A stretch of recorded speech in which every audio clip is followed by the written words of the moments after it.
we are installing a piece of suspended artwork that I made for Glover Middle School over the last year or two.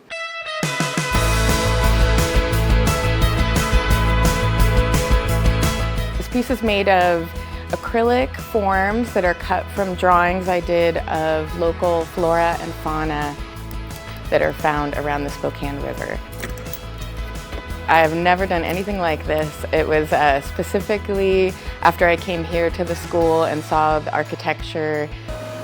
This is what I really wanted to do, and we have, I think, about 130 different cables, and they're all numbered, and they all have these different forms, and we gotta keep them all separate, keep them all in order, and then bring them up and down in the lift in the right sequence so we can get them installed.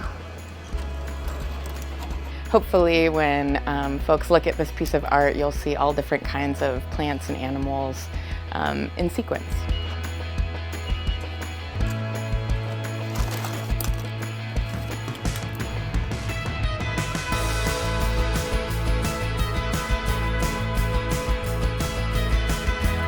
Oh, I'm so excited. I hope the kids enjoy it. You know, I hope that it surprises them and that they feel both like I've been thinking about them in the art, but also about the natural environment here. So I hope it has that double effect of reminding them of nature and our place in it, but also that each individual is important and exciting as well.